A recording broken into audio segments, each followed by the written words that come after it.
On va y aller. Écoutez, bonsoir, sœurs et deux frères. Voilà. Soyons les bienvenus. C'est un partage, c'est un moment au désert, mais dans la joie. Voilà. L'Esprit Saint a inspiré au Père Grégoire le curé les dimanches de carême et nous sommes en famille. Ça tombe bien. L'Esprit Saint sait faire les choses parce qu'il a distribué des thèmes, le Père, aux uns et aux autres. Et quand j'ai vu le mien, je me suis dit, oh, je t'aime Saint-Esprit. Je n'aurais pas voulu ceux de mes camarades qui arrivent demain, les dimanches suivants. Le thème d'aujourd'hui, c'est vivre la conversion en famille dans la joie. Vivre la conversion en famille dans la joie. Nous sommes en carême. J'espère qu'il y a des mots qui vous frappent. Vivre dans la joie, la conversion en famille. Voilà, nous sommes en famille cet après-midi. L'Église est notre famille, comme j'aime dire, c'est notre maison. Le Christ est la tête de ce corps que nous sommes et chacun de nous, nous sommes les membres de ce corps. Voilà, et depuis tout à l'heure, le Saint-Esprit me met un chant à cœur. Et comme je me laisse conduire par lui, ben je suis dans la docilité. Et comme le temps du carême est un temps pour chanter la gloire de Dieu dans ma prière personnelle, dans mon quotidien, dans mon ordinaire, puisque le temps du carême, c'est un temps pour mieux connaître le Seigneur et le connaître personnellement. Or, il nous a dit qu'il habitait la louange de son peuple. Donc, le temps du carême est un temps de louange entre tous. Louer la gloire de Dieu. Alors, le chant, vous voyez, hein, ma boucle d'oreille est tombée, je prends le temps de la remettre parce qu'il faut être paré pour Dieu. Le temps du carême, amen. Le temps du carême n'est pas un temps de deuil, loin s'en faut. N'est pas un temps, on a déjà reçu les cendres le premier jour pour symboliser que nous sommes poussière et que nous redeviendrons poussière. Mais c'est un symbole fort. Et on peut dire aussi, convertissez-vous et croyez à l'Évangile. Sinon, le temps du carême, c'est un temps qui est mis au désert. Je vais même vous parler de fiançailles, d'épousailles, c'est vous dire. Alors, le chant que l'Esprit Saint me met à cœur depuis tout à l'heure, quand nous sortions de la maison, ma fille et moi, on n'a pas fait exprès d'être en vert. C'est le vert de l'espérance. Voilà. Mon mari m'a dit, alors la brigade de Jésus s'en va. J'ai dit, yes! Et j'aimerais que nous tous, nous ayons conscience que nous sommes appelés témoins, nous sommes appelés à être la brigade du Christ. Et donc le chant, le voici. En famille, en peuple, en Église. Seigneur, nous arrivons de tous les horizons. En famille, en peuple, en Église.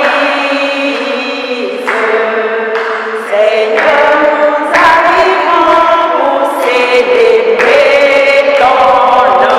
Amen. Avouez que le Saint-Esprit a de la suite dans les idées. Hein? Vraiment, le thème, c'est comment vivre en famille la joie de la conversion. Alors, j'aime toujours le dire, quand je suis devant vous, ces pécheurs parmi les pécheurs, ces frères parmi les frères, c'est pour rendre témoignage. Témoignage de celui qui me fait vivre, qui m'a appelé de mes ténèbres, qui nous appelle de nos ténèbres à son admirable lumière. Donc, c'est un moment de témoignage. Et sur ce thème qu'il nous est donné de partager cet après-midi, je vais commencer par un témoignage. Elle va commencer par un témoignage et c'est bien. Alors, on va compter 4 ans, mais les autres, mettez-vous vraiment devant parce que sinon vous risquez de ne pas bien entendre. Alors, on va vivre la simplicité, on va se mettre devant. Michael, n'hésitez pas à venir devant. Bien. C'est bon, c'est bien. Approchez, c'est vrai qu'il faut vous approcher, mais sans micro, j'ai remarqué que le 4e rang, ça devenait difficile. Donc, pour suivre le témoignage, c'est bien de bien entendre, d'ouvrir nos écoutilles. Amen. Amen. Surtout que le premier commandement, c'est écoute, Israël. Avant de dire que tu aimeras ton Dieu, écoute. Et le temps du carême, du désert, c'est un temps d'écoute. Vraiment. Donc, je disais témoignage. Oui, en demandant dans la prière au Seigneur de m'orienter parce que c'est lui qui en moi veut rendre témoignage de comment est-ce que dans ma propre famille j'ai eu et je continue de vivre la conversion à laquelle il m'appelle, c'est-à-dire rencontrer davantage Dieu et nouer avec lui une relation intime, personnelle, de cœur à cœur. Oui, ça a commencé effectivement dans ma propre famille d'où je suis née. Mes parents, Jean Pliat, Rose Pliat. Je le dis toujours avec beaucoup d'émotion aujourd'hui que mon père est déjà dans la gloire de Dieu. Ils nous ont donné l'amour et le goût de la parole de Dieu. La messe le dimanche, ce n'était pas négociable. Comme tout bon enfant, on a trouvé des milliers de stratèges, les maux de tête, les maladies diverses et variées pour ne pas y aller. Non, ça n'était pas négociable. Ils ont eu raison. Mais lorsque nous revenions de l'Eucharistie les dimanches, le repas familial était une fête. Pourquoi? Parce que papa, au moment du repas, nous expliquait et remettait à notre niveau la parole de Dieu, l'évangile que nous avions partagé. Oui, parce que les petits chenapans que nous étions disions, on ne comprend rien à ce que dit le prêtre, il dit des grands mots, c'est pas grave. À midi, quand on rentrera, nous allons revisiter la parole. Et voilà comment l'amour de la parole de Dieu nous est venu très tôt en famille. Un appel à nous tous qui sommes famille, de grâce. De grâce, le Père le redisait ce matin. Pour nous les catholiques, le baptême c'est dès la naissance. Parce que le salut vient à nous. Même quand nous sommes bébés inconscients, la grâce est toujours première. Le moment de la responsabilité, de la prise de conscience viendra. Mais si la grâce est première, elle nous dispose véritablement à la vraie rencontre au fur et à mesure de nos parcours. Par moments, nous sommes autorisés, nous parents, en tout cas avant qu'ils ne soient adolescents, à exiger la présence à l'Eucharistie. Mais enfin, c'est quoi ces enfants de 7, 8, 9, 10, 11, 12, 13, 14, puisque la majorité c'est 16 ans, qui décident? Ah, je lui ai dit, il n'a pas voulu, mais non. L'autorité du Christ et la responsabilité qui est la nôtre en tant que parents passe par là. Ah, quand j'ai vu que ce carême 2024 tombait le 14 février, à la fête des amoureux, la Saint-Valentin, quel bonheur!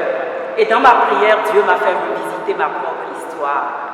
Il m'a fait revisiter ma propre histoire parce que je me suis souvenue subitement de la parole de Dieu qui m'a été donnée lorsque je suis arrivée après mon bac étudiante en France pour faire des études de droit, mes études supérieures. Lorsque je suis arrivée comme toute jeune adolescente venant en Occident, il y avait tellement d'autres attraits que la messe et l'Eucharistie. Et j'ai vécu ma petite vie comme ça, en étant une chrétienne du dimanche, simplement. J'allais à la messe, mais dans ma vie ordinaire, je vous avoue que le Christ n'était pas présent ni véritablement vivant. C'est ainsi. Mais le Seigneur nous rattrape toujours. Et je me suis souvenue qu'au moment de mon mariage, quelques années après, lorsque les enfants ont commencé à grandir, la vie nous rattrape avec ses 1001 préoccupations. Déjà dans le couple, l'habitude de l'amour, il paraît que c'est pendant 7 ans qu'il y a le feu et la flamme et qu'après, on rentre dans l'ordinaire. Mais je vous rassure, la présence de Dieu dans le mariage rend l'ordinaire extraordinaire. Mais nous sommes rentrés donc dans cet ordinaire de la vie du couple, avec les soucis inhérents.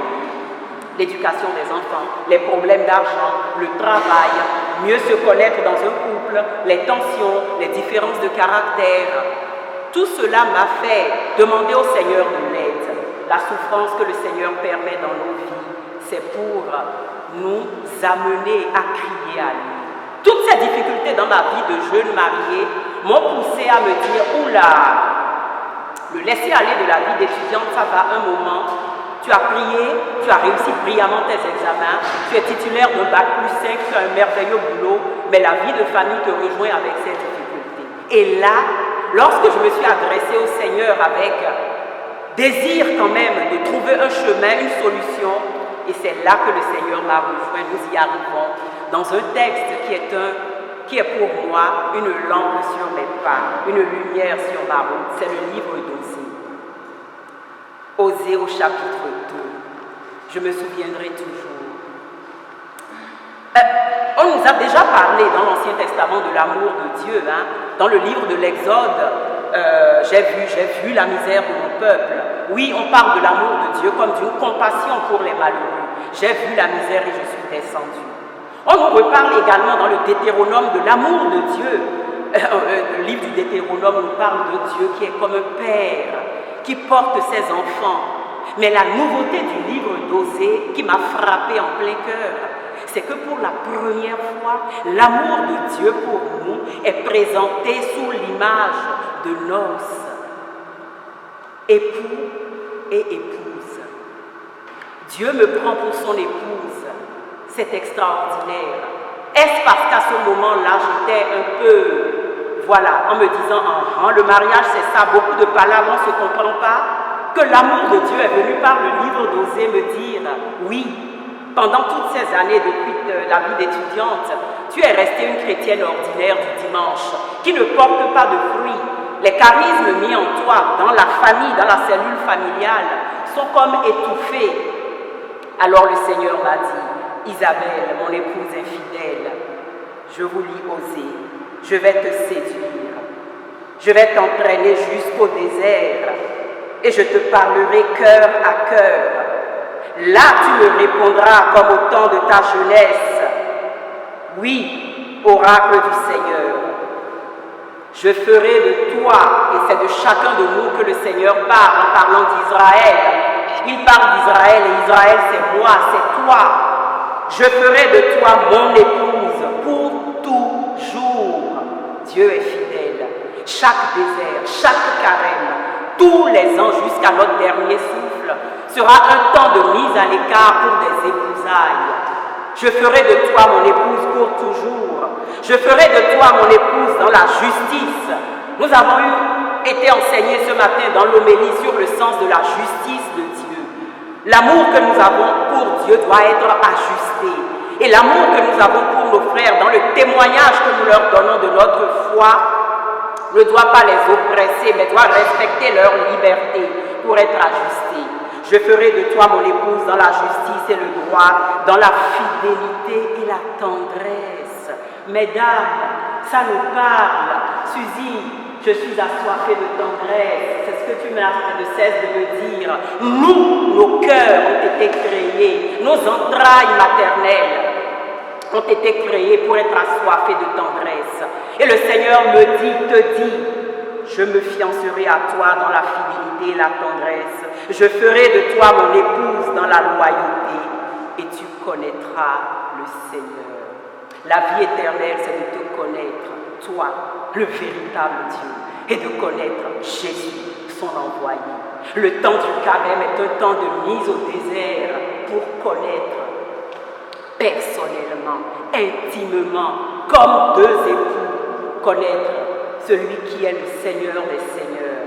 Et donc, ce livre d'Osée m'a accompagné. Ma vie a continué, mais ne nous en faisons pas. L'ennemi rôde. Et lorsque le Seigneur vient nous parler, si nous ne nous attachons pas à lui, comme nous dit le livre de Deutéronome, eh bien, petit à petit, la corde de cet amour se délite. Et ça n'a pas manqué dans ma vie. Le Seigneur m'avait tellement consolé. Encore quelques années de joie, de bonheur dans mon foyer, dans l'éducation des enfants, où le Seigneur répondait quand je criais à lui. Mais petit à petit, progressivement, parce que je n'ai pas pris la décision d'un attachement avec les liens du Saint-Esprit, mais quand je m'attache avec le Saint-Esprit, c'est des liens indélébiles ou indestructibles. Voilà, j'ai encore connu un temps d'éloignement. Ne nous inquiétons pas, dans nos vies, le Seigneur le sait. Durant une année, nous avons 7 ans d'aller-retour, 7 ans de trahison, 7 ans où le péché nous domine. Voilà pourquoi l'Église, dans sa sagesse, mue par le Saint-Esprit, nous propose tous les ans ce temps de ressourcement pour retourner à nos amours premières, au Seigneur qui nous a appelés. Et c'était donc à la faveur de difficultés personnelles, parce que j'ai été dans la désobéissance. J'ai souvent donné ce témoignage où j'étais venue d'Afrique avec un permis de conduire, je ne l'ai pas fait régulariser à temps. Je me suis retrouvée sans permis, au cachot, les menottes aux mains, alors que j'étais mère de famille. La loi, c'est la loi. Le feu rouge, stop is stop. Ce n'est pas orange. Eh bien, là encore, alors que j'ai été démunie, dépossédée de ma voiture, des enfants en bas âge, habitant en banlieue, devant faire les courses, devant aller au boulot, devant gérer une organisation familiale, je me suis retrouvée dans une difficulté grande, dépouillée. Et là encore, le Seigneur est venu avec moi, à moi, par ce livre d'Osée. C'est vous dire que je le chéris. Le désert est un temps de fiançailles. Le désert est un temps d'amour. Avant de venir à l'évangile de Marc, qui est la parole de Dieu qui nous a été donnée à méditer et qui va accomplir dans nos vies aujourd'hui ce qu'elle proclame, j'aimerais véritablement vous dire que le 14 février, quelle n'a pas été ma joie de voir que dans la lecture du matin, c'était le livre du Deutéronome qui nous avait été donné. Unique, il t'a choisi en ce carême, il t'a choisi tous les jours de ta vie, parce qu'il t'aime. C'est parce qu'il t'aime qu'il t'a choisi. Ce ne sont pas à cause de tes mérites. Arrête d'écouter l'ennemi qui te dit que tu es rempli de péché, que tu es incapable, que tu n'iras pas loin dans ce carême, que les autres carèmes tu as commencé mais que tu t'es essoufflé. Je fais chaque jour toutes choses nouvelles. Qu'il t'aime, parce que c'est lui qui est fidèle à sa promesse de se fiancer à toi dans la fidélité, dans la justice pour toujours.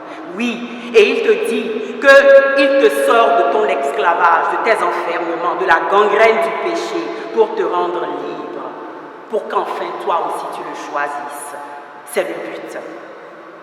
Dieu nous choisit. Je dis toujours, la prière est une rencontre amoureuse. Une rencontre amoureuse dans laquelle Dieu me désire tellement que l'Esprit Saint qui est en moi, même si je le fais taire parce que je ne suis pas dans son amitié chaque jour, va me pousser à venir au lieu de la prière chaque matin.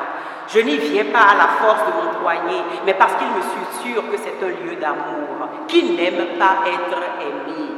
La prière, dis-toi, ma sœur, mon frère, qui m'écoute, c'est le lieu de la rencontre de deux soifs. La soif de Dieu qui te désire. Osée nous a parlé d'un amour de désir.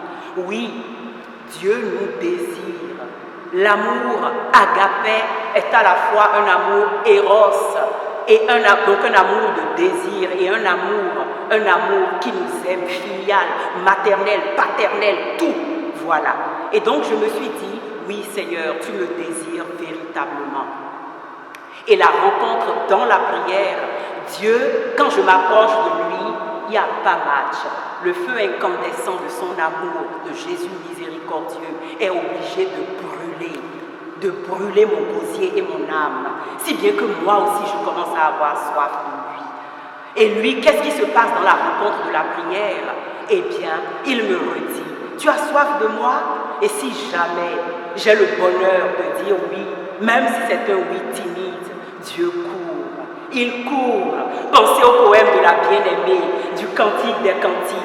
Ma bien-aimée, où est-elle? Je me cache, je regarde partout. Dieu nous poursuit de son amour. Et quand il m'a trouvé dans ce oui, même s'il est timide, la prière est le lieu pour me recréer.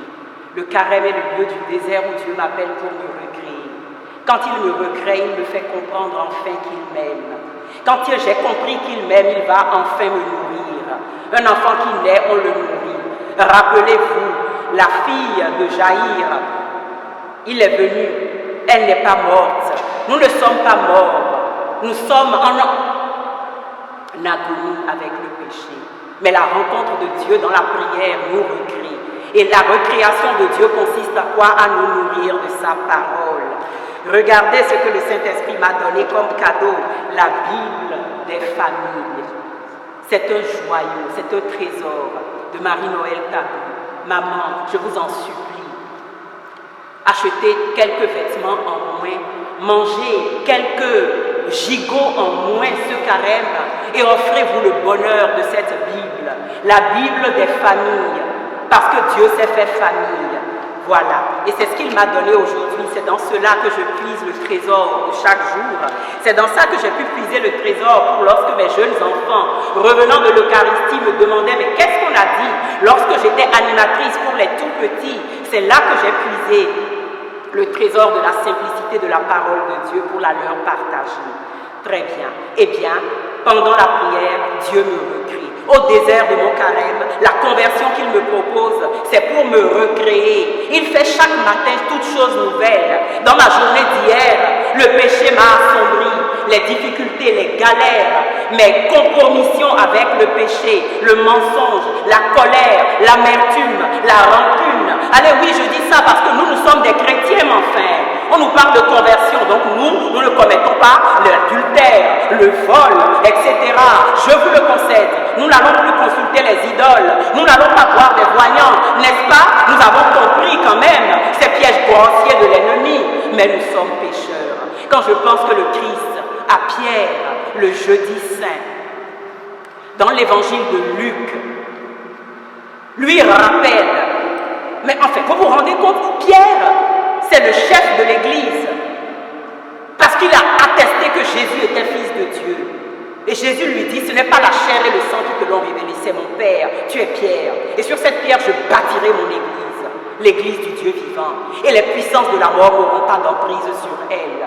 Ce même Pierre, lorsque Jésus a annoncé je n'aime pas dire son destin, a annoncé la volonté du Père pour lui, et le fait qu'il souscrit à cette volonté, qui est de souffrir, de mourir, de ressusciter et de proclamer en fait la conversion pour le pardon des péchés. Peut-être que nous y reviendrons.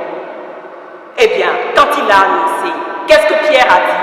Qu'est-ce que nous disons? Non, non, tu ne feras pas ça, parce que c'est la pensée de Pierre et notre pensée à nous tous.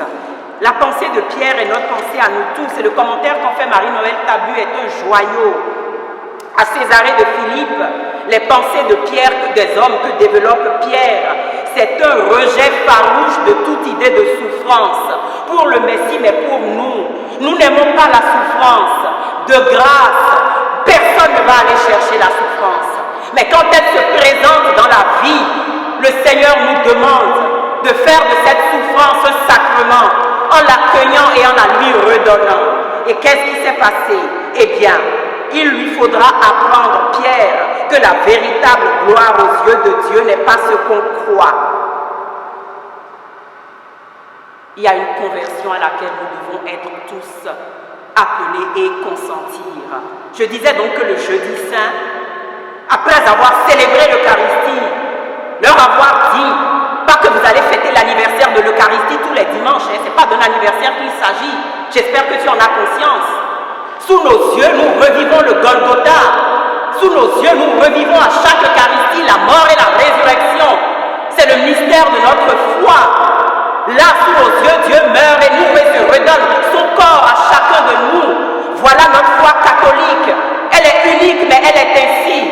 Eh bien, après avoir dit, prenez ceci et mangez, c'est mon corps et mon sang, il leur dit, Pierre, Satan a réclamé ta vie pour la passer au crible. Pas ta vie, votre vie. Il était chef, la tienne et celle de tes apôtres, de tes autres frères dont tu dois être serviteur. Oui, voilà la puissance que le Saint-Esprit donne au pape. Nous décrions en Église l'autorité et la vérité du pape, mais il est le chef. Oui, et c'est sa vie à lui que Satan réclame. Parce qu'il est devant nous, nous devons prier pour celui qui est le plus exposé. Au lieu, frères et sœurs catholiques, de contester, de critiquer. Le carême est un temps de conversion. J'ai prié pour vous tous, Pierre, afin que ta foi à toi, donc la foi de celui qui a été élu chef de l'Église, il n'en est pas la tête. La tête, c'est le Christ. Mais la tête désigne un chef à qui nous disons oui par obéissance, quelles que soient nos convictions, nos choix. Eh bien, quand toi tu seras revenu, disait-il à Pierre, raffermis tes frères. Pierre dit quoi? Moi je vais te trahir, parce que Jésus lui disait, vous tous vous allez me lâcher. Pierre dit, tous peuvent te lâcher. Moi, jamais. Nous en sommes tous là. J'ai toujours été surprise de voir que l'épisode du reniement de Pierre se situait entre Gethsémani, l'agonie et la flagellation. Personnellement, comme j'étais dans une logique de « oh, le Christ a souffert, le carême, oulala, il faut que je souffre » dans ma prière, je cherchais les émotions de souffrance là. Oulala, il faut que je... L'Esprit Saint me dit « mais qu'est-ce que tu fais? Est-ce que toi tu peux souffrir ce que je dis? Non. Mais je vois même des gens qui pleurent, des gens qui se... Non. Le Christ a déjà tout souffert. Médite ma passion de bout en bout. Et j'ai compris que le reniement de Pierre a été une agonie pour le Christ. Quand nous méditons la passion du Christ, l'abandon, le rejet des siens, nous le savons, nous qui sommes humains, lorsque nous sommes trahis par des hommes à qui nous faisons confiance, nous les femmes, lorsque des enfants nous rejettent et vont vers des religions parallèles, des religions qui ne sont pas celles de Jésus-Christ, Fils unique de Dieu. Soyons d'accord. Ce qui me définit, moi, catholique, c'est que je crois en Jésus-Christ, qui est Seigneur et qui est Dieu. Très bien. Eh bien, c'est ça qui se passe. Le reniement est une agonie du Christ et je dois méditer le reniement de Pierre. Combien de fois par mon péché je le renie? Mais quand je dis péché, l'Esprit Saint nous dit, enfin, tu n'en fais pas tellement, oh que si. En pensée, en parole, par action et par omission. Mes colères, mes amertumes, mes plaintes, mes récriminations, la façon dont je traîne les pieds pour venir à l'Eucharistie, la voix de Dieu qui n'est pas ma priorité, etc. Très bien. Et j'étais fascinée parce que Jésus a dit à Pierre, quand toi tu seras converti. Il y a certaines versions de la Bible qui ne disent pas quand tu seras revenu. Quand tu seras converti, raffermis tes frères. Je dis, Pierre aussi a besoin de conversion. Voilà. Il était nommé chef de l'Église. Et la conversion de Pierre va s'opérer comment? Même par la résurrection.